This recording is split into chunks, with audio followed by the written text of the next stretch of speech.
Kezia Roslin Cikita Warowo, finalis asal Sulawesi Utara, terpilih menjadi Putri Indonesia 2016. Kezia berhasil menyisihkan finalis asal Lampung dan Sumatera Barat di tahap 3 besar. Kezia Roslin Cikita Warowo berhasil meraih gelar Putri Indonesia dengan menyisihkan finalis lainnya. Di antaranya adalah gelar runner-up 1 Putri Indonesia Lingkungan 2016 diberikan kepada Felicia dari Lampung. Sementara putri asal Sumatera Barat Intan Aletrino menyandang gelar runner-up 2 Putri Indonesia Pariwisata 2016. Gelar Putri Indonesia 2016 diperebutkan 39 putri perwakilan dari seluruh Indonesia yang mengikuti karantina selama 7 hari.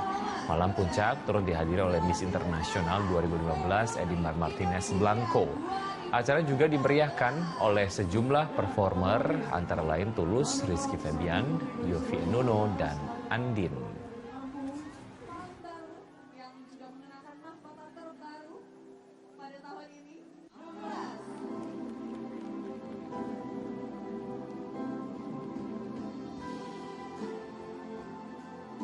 Voucher belanja dari Bella Jo, voucher gratis langganan majalah Femina, tabloid nyata, tabloid luar.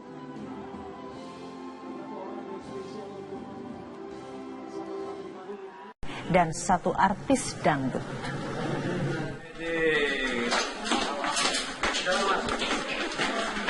Artis dangdut berinisial HST ini dibawa ke Mapolda Lampung setelah ditangkap bersama 5 pria yang diduga berperan sebagai mucikari prostitusi online.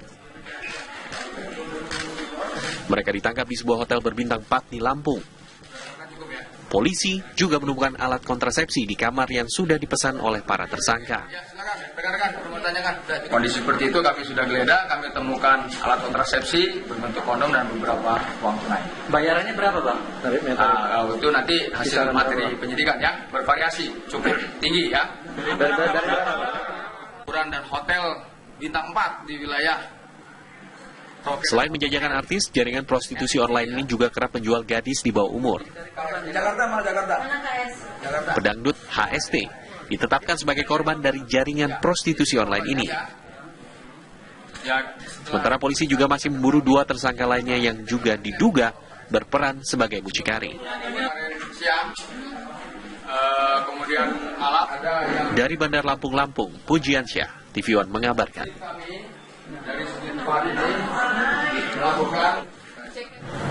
Ya, masa penahanan Jessica Kumala Semuanya.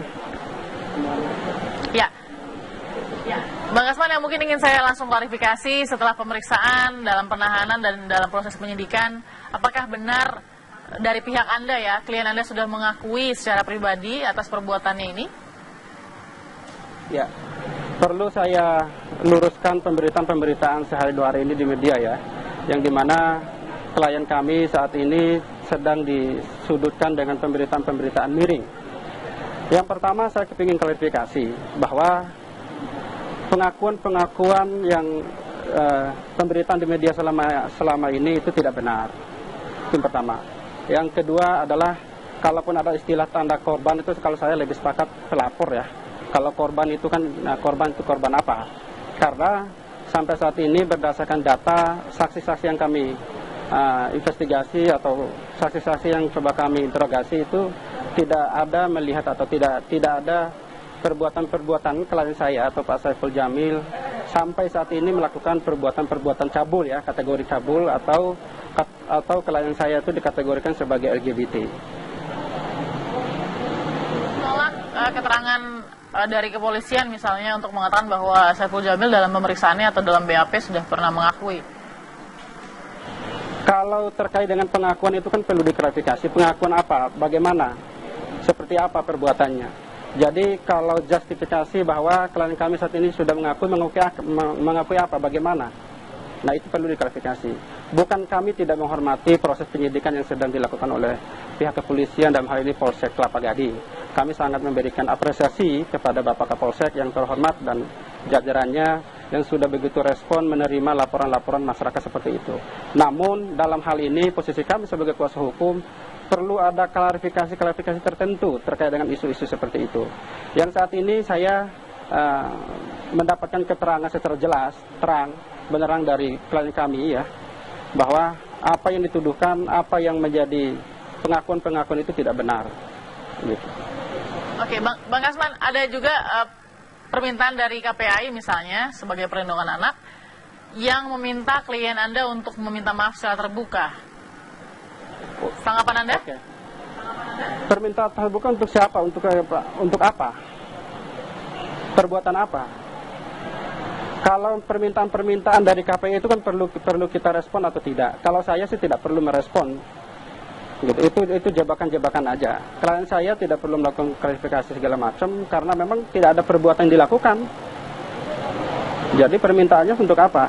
Tapi kalau permintaan maaf hanya sekedar karena isu-isu miring, pemberitaan-pemberitaan, saya mewakili. Klien saya malam ini menyampaikan permintaan maaf kepada seluruh masyarakat Indonesia atau seluruh pemirsa TV One malam ini bahwa atas informasi atau pemberitaan dari media-media bahwa Pak Saiful Jamil atau klien saya malam ini telah mengakui, telah dikategorikan LGBT, telah melakukan pencabulan, itu merupakan berita bohong.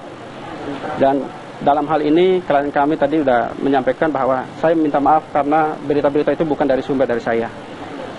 Oke, saya langsung harus klarifikasi ke Pak Ari, karena kalau memang Anda, Pak Kasman dan tim sangat yakin bahwa itu hanyalah berita fitnah dan bohong, artinya kan pertanyaannya ke kepolisian, masa kepolisian rekayasa kasus kan, gimana Pak Ari? Saya rasa apa yang disampaikan Pak Kasman selalu selaku kuasa hukumnya sah-sah aja, silahkan, itu haknya SJ gitu menunjuk kuasa hukumnya untuk memberikan pembelaan mewakili SJ yang saat ini ada di Polsek Kelapa Gading ya, yang nggak bisa diwawancara. Tapi mungkin Pak Niam dari KPAI juga sebelumnya sudah bertemu juga dengan yang bersangkutan, tahu persis. Jadi dapat saya yakinkan di sini bahwa semua bukti dan tindakan yang dilakukan oleh Polsek Kelapa Gading gitu sama sekali semuanya dasarnya jelas, faktanya ada. Datanya ada, bukan rekayasa. Kita nggak bisa memperdebatkan di sini dan saya juga tidak ingin berdebat terbuka di sini ya. Kalau memang nanti biarkan proses ini berjalan, kita sama-sama lihat bagaimana nanti proses di pengadilan. Tapi polisi punya fakta dan datanya. Ini bukan rekayasa ya. Nah, dan terekam. Pastinya. Oke, sementara tadi tolong ditanggapi Pak Niam bahwa menurut pengacara juga Saiful tidak perlu merespon permintaan dari KPAI untuk permintaan maaf terbuka atas dugaan pencabulan. Saya kira poin permintaan maaf itu kita juga sampaikan kepada kuasa hukumnya, tidak di dalam konteks pengakuan, pasti ini kan proses hukum jalan, tetapi permintaan maaf terkait dengan berita dugaan terjadinya tindakan jabul, dan kemudian disampaikan kepada publik bahwa aktivitas seksual yang diberitakan seperti itu tidak dibenarkan secara hukum, secara agama, dan juga secara norma susila. Sehingga ada pesan kepada publik bahwa aktivitas seperti ini adalah abnormal, menyimpang, yang memiliki konsekuensi hukum, maka jangan dilakukan. Kalau toh itu dituduhkan kepada saya, misalnya saudara SJ ini menegaskan bahwa itu sedang di dalam proses hukum, tetapi aktivitas itu tidak dibenarkan. Itu sebenarnya pesannya ya. Tapi kalau misalkan melakukan permintaan maaf bukannya sama saja dengan mengakui perbuatan? Tidak serta-merta bahwa ada fakta, kan kemudian nanti ada proses investigasi, ada proses tapi bahwa mungkin perspektif penyangkalan dari pihak anu, SJ sudah mungkin mengecewakan hidup fansnya atau lainnya, seperti itu ya? Ada hal yang lain yang sebenarnya bisa disoroti di luar kasusnya, yaitu pada aspek soal mengajak tanpa izin orang tua, kemudian dari pagi sampai tidak sekolah. Itu saja sebenarnya dari sisi prinsip-prinsip perlindungan anak tidak dibenarkan. Iya. Bang Kasman, klien Anda mengajak anak yang masih dalam perlindungan atau di bawah umur begitu ya, untuk menginap. Nah ini bagi anda itu tindakan yang sah atau tidak? Kalau bicara normatif, benar apa yang disampaikan dari KPI, tetapi dalam hal ini tidak serta normatif itu juga kita harus menjadi acuan ya. Karena kita juga harus melihat dari real atau fakta. Dalam melihat sebuah fakta itu tidak melihat serta-merta dari sisi pelaku, tapi juga harus melihat itu secara viktimologi ya, kalau kita bicara ilmu hukum viktimologi itu adalah harus dilihat dari sisi korban gitu loh.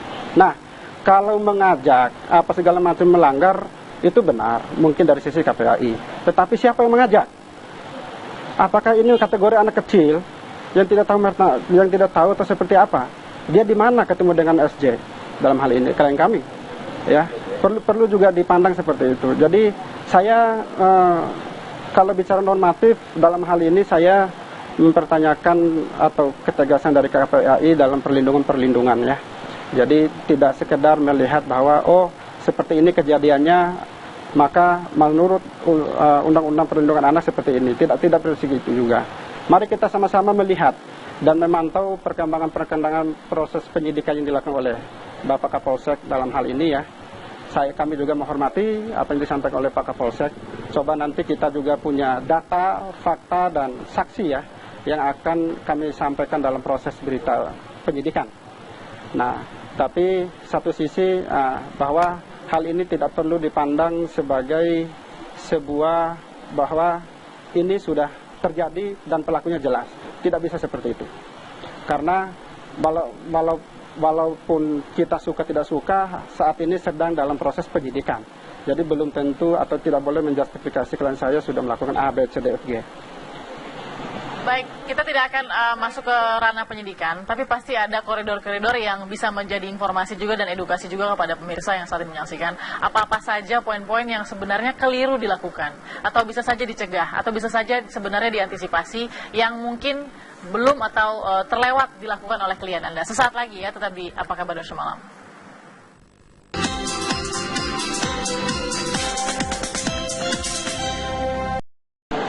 Oke, Anda bilang bahwa berita itu fitnah, masih harus klarifikasi, Anda punya fakta dan data, Anda juga menolak Saiful Jamil sebagai klien Anda melakukan permintaan maaf.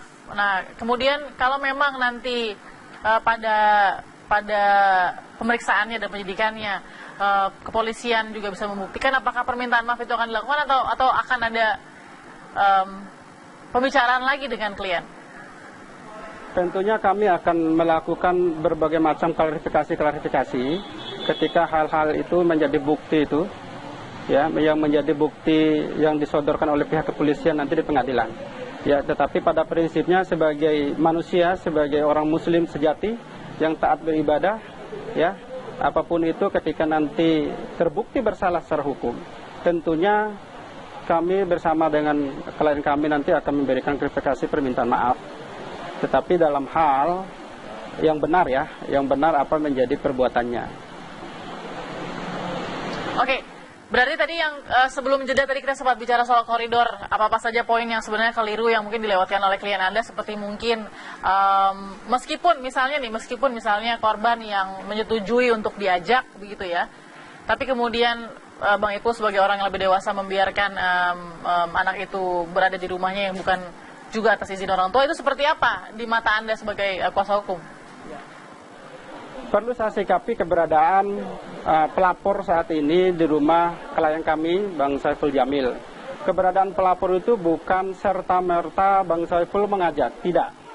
Tetapi ada perkenalan, ada permintaan dari pelapor juga untuk ikut bergabung bersama tim Saiful Jamil ya dalam hal untuk untuk kerja gitu. Jadi bukan serta-merta diajak lalu diajak ke rumah, tidak. Karena perkenalan itu kan dari jauh-jauh hari sebelum tanggal kejadian itu.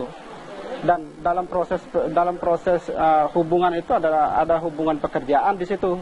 Karena pelapor ini datang ke situ atau perkenalan awal juga karena memiliki ketertarikan atau ada melihat bahwa kok tim atau anak buah dari klien kami Saiful Jamil ini kok muda-muda ya kan, ya dia memiliki ketertarikan sendiri.